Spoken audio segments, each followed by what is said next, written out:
So I just kind of wanted to make a morning after reaction to what happened last night and the horrible disappointment of knowing that Caitlin Clark's probably going to be out for a while. As I'm recording this, it is 7:24 a.m. East Coast time, so no official announcement's been made, but I mean, the look on her face said it all. Those tears were not tears of, oh my God, I can't handle this pain. That was tears of, I understand this is yet another injury that's going to keep me out for more games for a third time this year. I've worked and I've worked and I've tried to get to where I need to be, and they're not.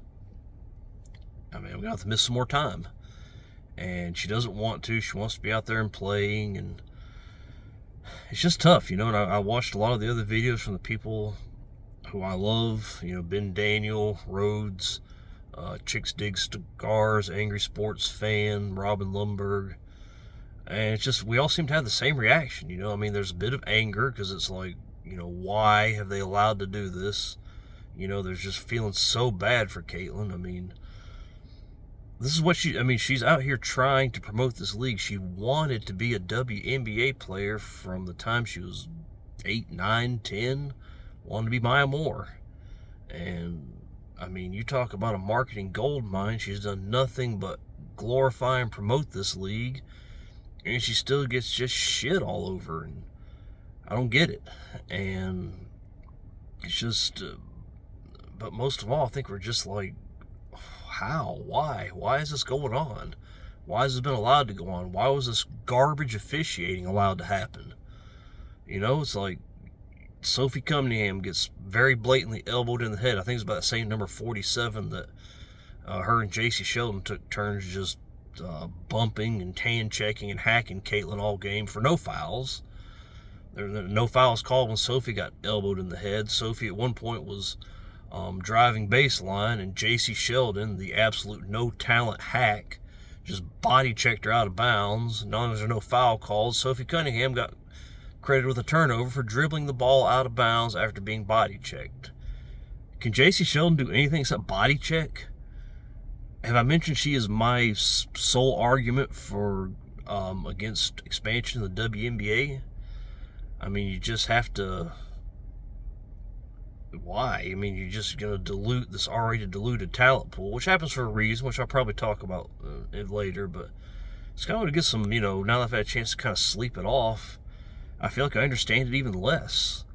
You know, it's just, there's just so many things I don't understand. You know, why has this been allowed to go on? Why is the officiating so bad? I mean, this wasn't just another game. This was in, you know, the TD Garden, the new Boston Garden in Boston, home of the vaunted Celtics, and you know, they were the defending champions until a couple weeks ago, and you know, then they go out there and they put on that display. You know, it's just, you've got to understand the moment, and you've got to understand what you have in Caitlin Clark. You know, you don't give her a special whistle, but you know, you don't let them just hand check, hack, and bump her for 94 feet. The body's just not meant to deal with that. And you just had to bulk up. Well, you know, especially the female body, you know, she doesn't have the frame to hold that kind of muscle. So, of course, the legs are going to take the beating. You're going to take the brunt of it. I mean, so it's just, we should have seen this coming, and it's all goes back to the officials in the league. And these gatekeepers who are like, well, this is a physical league. Okay? And where's it gotten you? And they're just so resistant to change. I don't get it. I just don't get it. Now you're probably going to lose your golden goose. You're supposed to have some, like, CBA negotiations Thursday. And Caitlin Clark was supposed to be in the room. If I'm Caitlin Clark, I'm going in there and I'm like, screw these people. I want out. I'm probably not going to be in the league in a couple of years, so keep that in mind while you're negotiating, and just tank the whole thing right there. Just piss in their faces.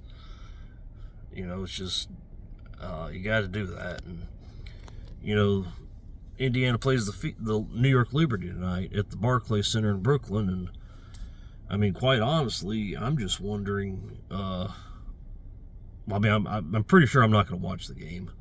As much of an attachment as I have to, you know, Leah Boston, Kelsey Mitchell, Lexi Hole, Sophie Cunningham, Natasha Howard, Damaris Dantas, I mean, it's just like, why am I going to tune in, watch Breanna Stewart get put in the line 20 times when she brings approximately 1/1,000,000th of the value to the WNBA that Caitlin Clark does? Sorry, I think you guys have had enough of these videos where the sun is right there in my face. And, I mean, it's just, why? Why are we continuing to do this? So, I mean, I'm not going to watch it. I'll be at work here. And look, I mean, we work 12-hour shifts, which, you know, is a long day, but we only do have to do it 3 days a week. So it's a job I love. So this kind of makes it a lot easier to keep up with the WNBA versus these 5-day-a-week, 8-hour jobs where you just feel like you're always at work. So very, very happy to have this, but I don't know. I just I don't get it. I don't understand why this has to happen. And I don't understand the whole, you know, player for short spurts. When something's hurt, when you have a muscle that's hurting, you want to keep it loose and warm. I feel like you're running less of an injury by just playing her. I mean, maybe I'm wrong. I don't have all the information to look at, but I know, like, for me, you know, I'm 41.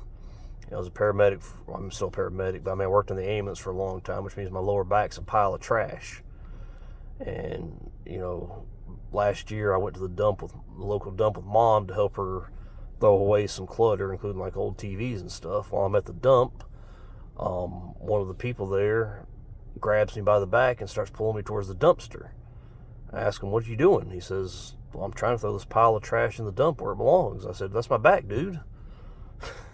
Now, obviously, that did not happen. I just made that up on the spot, but you get the point. You know, you sit too long, your back gets stiff. You stand up after sitting for a while, and you have to, like, well, imagine going out there and trying to compete in basketball, even if you are just 23 years old. So, I don't get it. I don't like it, and it's so disappointing. Like I said, there's just kind of like that, what now? Are they ever going to change anything? You know, Kennedy Carter had her deal. Feels like it was 15 Caitlin Clark. What the hell are they doing that to her for ago? You know, Aaliyah Boston got punched in the face by Tina Charles, who's an all-time great in the WNBA. What does that tell you about the WNBA? This league's not worth saving. If they give them anything in these CBAs, I will be so disappointed. Just shut the damn league down and let somebody come in, start a new league centered around Caitlin Clark, and let's have some real basketball.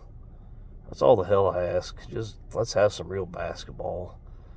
I'm tired of it, and like I said, I mean, hopefully she'll be able to come back. They need to. I'm almost positive they're going to sit her out tonight. I haven't heard anything, but they're going to sit her out the All-Star game too. And guess what that does for the WNBA? You know, the big, you know, All-Star game in Indianapolis where all this is happening, headlined by Caitlin Clark, 3-point shooting contest, All-Star game, All-Star captain, and shit. So, you get what you deserve. The WNBA is getting what they deserve. Caitlin Clark does not deserve this, and hopefully it'll wake somebody up. So, anyways, that's just my thoughts right now at 7:32 in the morning. You guys take care, and maybe I'll make a video tonight. Maybe I'll make it tomorrow. I don't know. We'll see. Talk to you guys later.